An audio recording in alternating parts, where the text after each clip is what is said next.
Hello everyone, स्वागत है आप सभी का passion of history YouTube channel में। हम हमारे मध्यकालीन भारत में दिल्ली सल्तनत कर रहे हैं। दिल्ली सल्तनत में हमने 4 वंश कंप्लीट कर लिए हैं। पहला हमारा था गुलाम वंश, दूसरा था हमारा खिलजी वंश, तीसरा था हमारा तुगलक वंश और चौथा वंश था सैयद वंश और पांचवा वंश कौन सा है दिल्ली सल्तनत का? लोधी वंश। तो आज हम हमारे दिल्ली सल्तनत के सबसे आखिरी वंश को करने वाले हैं कंप्लीट, लोधी वंश। लोधी वंश को क्या कहा जाता है? प्रथम अफगान राज्य भी कहा जाता है, क्योंकि लोधी जो थे वो अफगानी थे। और इस लोधी वंश ने कब से कब तक शासन किया? 1451 से लेकर 1526 ईस्वी तक इसने शासन किया है। चलिए इसके बारे में हम देखते हैं कि संस्थापक बहलोल लोधी था। लोधी वंश का संस्थापक कौन था? बहलोल लोधी। और राजधानी कौन सी थी? दिल्ली। 1451 से 1506 ईस्वी तक 56 वर्ष ये गद्दी पर रहा। कि 1451 से 1506 तक तो दिल्ली राजधानी रही है। उसके बाद 56 वर्ष दिल्ली राजधानी रही। उसके बाद जो है 1506 से लेकर 1526 20 वर्ष जो है आगरा राजधानी रही है लोधियों के समय। कि लोधियों के समय दिल्ली सल्तनत की कौन सी 2 राजधानियाँ थी? पहली थी आपकी दिल्ली, दूसरी थी आगरा। दिल्ली कब से कब तक? 1451 से 1506 ईस्वी तक और आगरा रही है 1506 से 1526 ईस्वी तक। देखिए कि सैयद वंश के अंतिम सुल्तान अलाउद्दीन आलम शाह द्वारा राज्य त्यागने के बाद दिल्ली में एक बार पुनः राजसत्ता एवं राजवंश में परिवर्तन हुआ।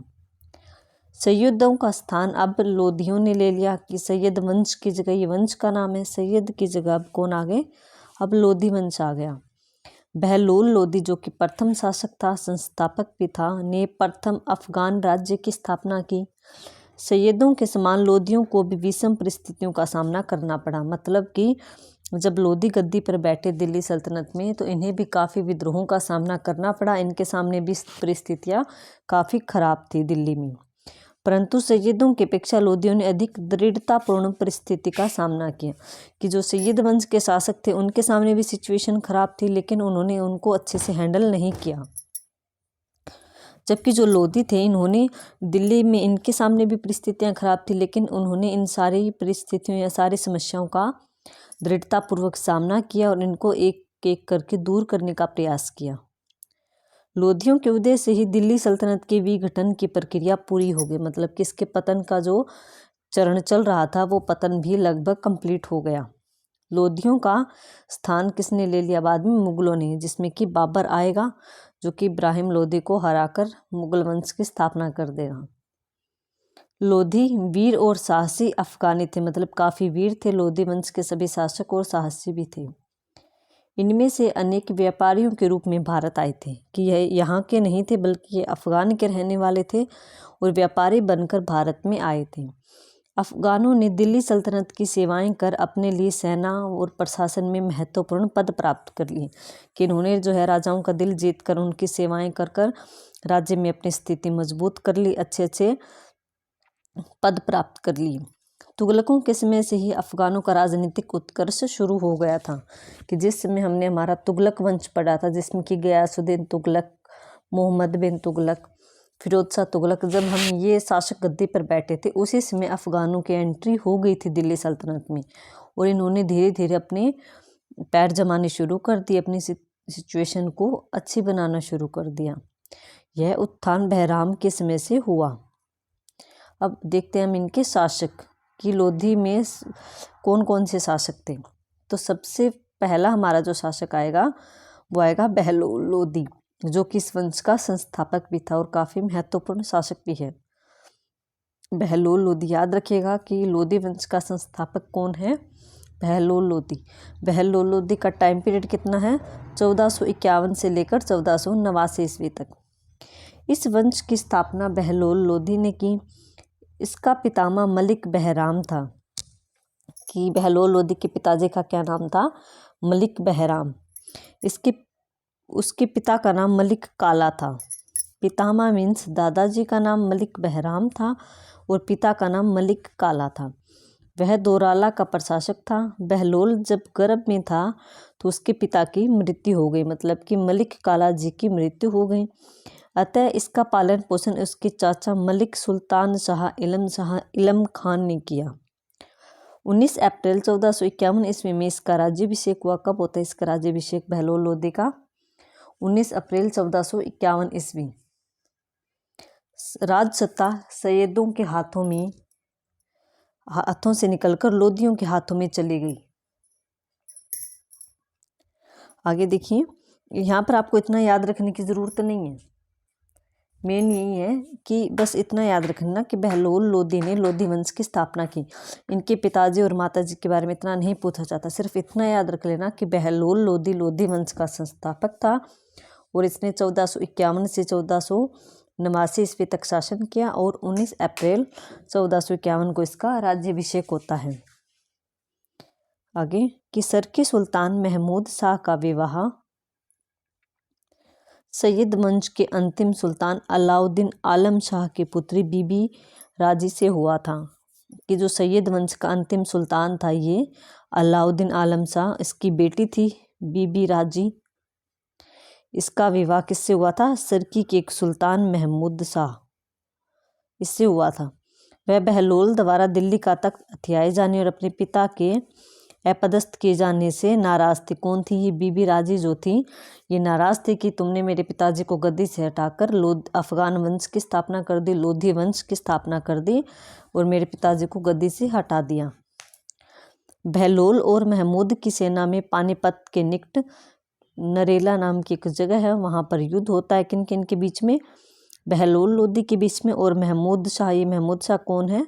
इस बीबी राजी का पति है जो कि इसके साथ दिल्ली सल्तनत की गद्दी के लिए युद्ध करता है।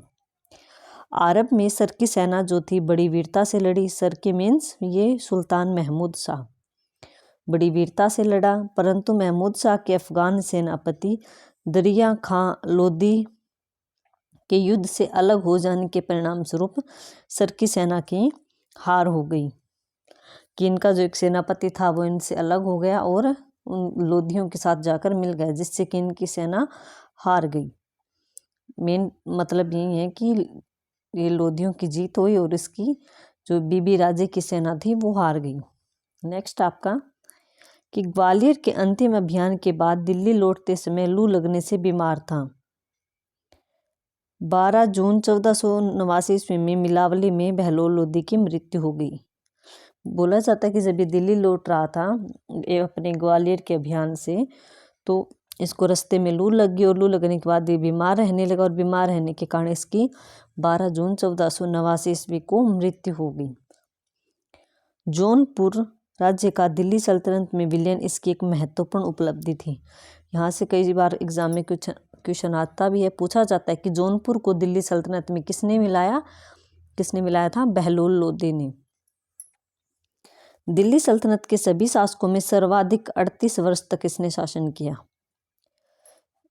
वंश का नहीं पूछ रहा है कि किस वंश ने ज़्यादा शासन किया है, सिर्फ इतना बताया कि सभी शासक सभी राजाओं में इतने लंबे 38 वर्ष तक कोई भी राजा गद्दी पर नहीं बैठा, जो कि हमने पीछा पूछा है। ये गुलाम वंश आया, तुगलक वंश आया, खिलजी वंश, इनमें जो शासक हुए कोई भी इतने लंबे समय तक जो है दिल्ली सल्तनत की गद्दी पर नहीं रहा।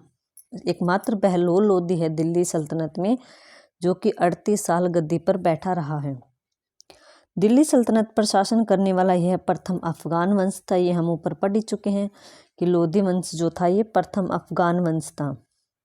बहलोल लोदी ने अपने नाम के सिक्के भी प्रचलित किए, बहलोली सिक्के। वह राज दरबार में सिंहासन पर न बैठकर अपने दरबारियों के बीच बैठता ताकि दरबारियों को छोटा महसूस ना हो।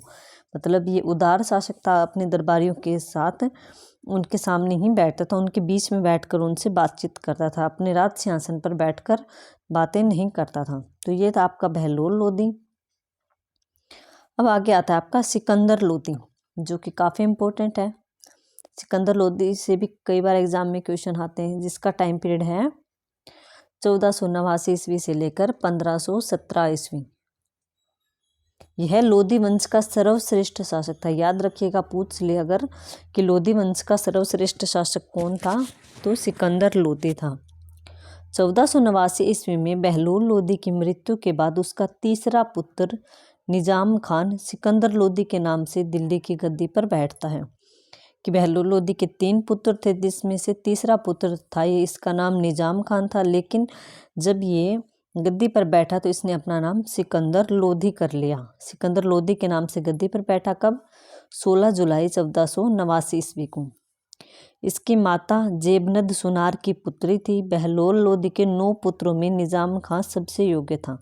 कि बहलोल लोदी के कितने बेटे थे? 9 थे, जिसमें से ये तीसरे नंबर का था सिकंदर लोदी, और ये सबसे योग्य माना जाता है, जिसका नाम निजाम खान था। पूछ सकता है आपका पेपर में कि सिकंदर लोदी का मूल नाम क्या था, तो क्या नाम था? निजाम खान। निजाम खान आ जाए तो आप कंफ्यूज मत होना, ये सिकंदर लोदी का ही मूल नाम है, मीन्स बचपन का नाम है। सिकंदर लोदी वंश का वह दिल्ली सल्तनत का अंतिम महान शासक था। ये इस लोदी वंश का भी अंतिम महान शासक और दिल्ली सल्तनत का भी, क्योंकि इसके बाद तो दिल्ली सल्तनत का पतन ही हो जाएगा और मुगलों की स्थापना हो जाएगी, इसलिए इसको अंतिम महान शासक भी माना जाता है। सिकंदर लोदी ने भूमि मापन हेतु क्या किया था? गज ए सिकंदरी चलाया था। गज ए सिकंदरी नाम का एक पैमाना चलाया, जिससे कि इसने भूमि की नाप करवाई। इसने कुशल सैन्य व्यवस्था एवं गुप्तचर प्रणाली भी गठित की, कि सेना की व्यवस्था अच्छी की और गुप्तचर जो है अपने राज्य में इसने गठित की। इसने सबसे इम्पोर्टेंट फैक्ट है ये, आप अभी जो पढ़ने वाले हम, कि 1504 में आगरा शहर की स्थापना की। सबसे इम्पोर्टेंट है कि आगरा शहर जो है आज जहाँ पर ताजमहल स्थित है, किसने बसाया था? तो ये सिकंदर लोदी ने बसाया था। कब? 1504 ईस्वी में। और 1506 में सिकंदर लोदी ने इसको आगरा को अपनी राजधानी भी बनाता है। ये दोनों मोस्ट इम्पोर्टेंट फैक्ट है। 1504 में आगरा नगर बसाया, 1506 में आगरा को अपनी राजधानी बनाया दिल्ली की। इसने गुलरुखी नाम से फारसी में कविताएं भी लिखता था। ये फारसी में कविताएं लिखता था, कविताएं लिखने का शौकीन था सिकंदर लोदी। ये पूछा जाता है इसके एग्जाम में कि सिकंदर लोदी फारसी में कविताएं किस उपनाम से लिखता था, तो किस उपनाम से? गुलरुखी। ओके। और इसने कुतुब मीनार की मरम्मत करवाई। कुतुब मीनार जो कि कुतुबुद्दीन ऐबक ने बनवाई। उसके बाद इसको कंप्लीट इल्तुतमिश ने करवाया था। इल्तुतमिश के बाद इसकी एक मरम्मत है, 5वीं मंजिल की मरम्मत जो है वो फिरोज शाह तुगलक भी करवाता है, और इसने भी इसकी मरम्मत करवाई थी। इस प्रकार जो हम देखते हैं कि कुतुब मीनार से 4 शासक जुड़े हुए हैं। कौन कौन? कुतुबुद्दीन ऐबक, इल्तुतमिश, फिरोज शाह तुगलक और सिकंदर लोदी। फिरोज शाह तुगलक ने तो उसकी भूकंप से जो इमारत गिर गई थी उसकी मरम्मत करवाई थी, और सिकंदर लोदी के समय तक आते आते काफ़ी पुरानी हो चुकी थी, तो इसने इसकी दोबारा से मरम्मत करवा दी। गले की बीमारी के कारण 21 नवंबर 1513 ईस्वी को सिकंदर लोदी की मृत्यु हो गई। कब होती है इसकी मृत्यु? 1513 ईस्वी में, गले की बीमारी के कारण। जबकि इसके पिताजी बहलोल लोदी की मृत्यु किस कारण हुई थी? लू लगने के कारण वो बीमार हो गए थे, इसके कारण हुई थी। अब हमारा अंतिम शासक आता है, कौन सा? इब्राहिम लोदी, जो कि काफ़ी इम्पोर्टेंट है, क्योंकि इसके बाद तो ये दिल्ली सल्तनत ख़त्म ही हो जाएगी और बाबर आ जाएगा। बाबर का इसी इब्राहिम लोदी के साथ युद्ध होता है, और जिसमें बाबर जीत जाएगा और वो मुगल वंश की स्थापना कर देगा। देखिए कि इब्राहिम लोदी 1517 से 1526, 1526 से याद आया पानीपत का युद्ध। 22 नवंबर 1517 में सिकंदर लोदी के बाद इब्राहिम लोदी सुल्तान बना। यह लोदी वंश का अंतिम शासक था। याद रखिएगा, लोदी वंश का अंतिम शासक कौन था? इब्राहिम लोदी। सिकंदर की मृत्यु के साथ ही अफगान अमीरों ने गृह युद्ध के खतरे से बचने के लिए संपूर्ण राज्य को सिकंदर के पुत्रों इब्राहिम लोदी एवं जलाल खां में विभक्त कर दिया। इब्राहिम दिल्ली का सुल्तान बना और जौनपुर का राज्य जो है जलाल खान को मिला। ये दोनों ही किसके पुत्र थे? सिकंदर लोदी के पुत्र थे, इब्राहिम और जलाल खान। तो इब्राहिम दिल्ली की गद्दी पर बैठ गए, और जो जौनपुर जिस बहलोल लोदी के समय स्वतंत्र हुआ था उसका राजपाट जो किसको दे दिया गया? जलाल खान को।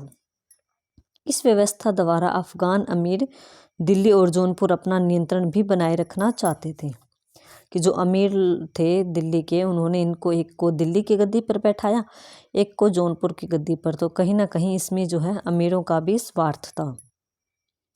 इस व्यवस्था ने तत्काल तो शांति स्थापित कर दी कि एक बार तो जब ये गद्दी पर बैठे दोनों, तो एक बार तो शांति स्थापित होगी, परंतु परिणाम तो अतः अफगान राज्य के विघटन के रूप में प्रकट हुआ कि इसका परिणाम जो है लास्ट में अफगान राज्य का पतन लेकर आया।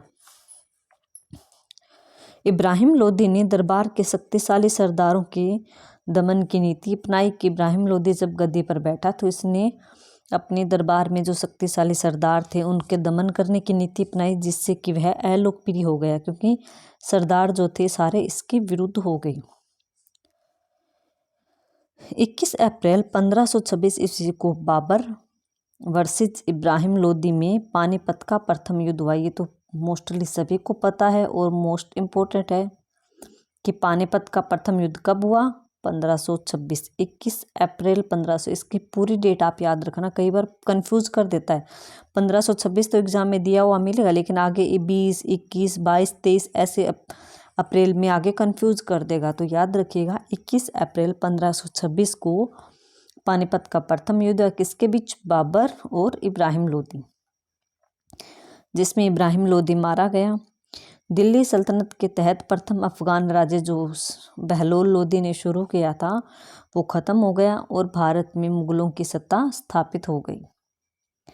इब्राहिम लोदी दिल्ली सल्तनत का अंतिम सुल्तान था।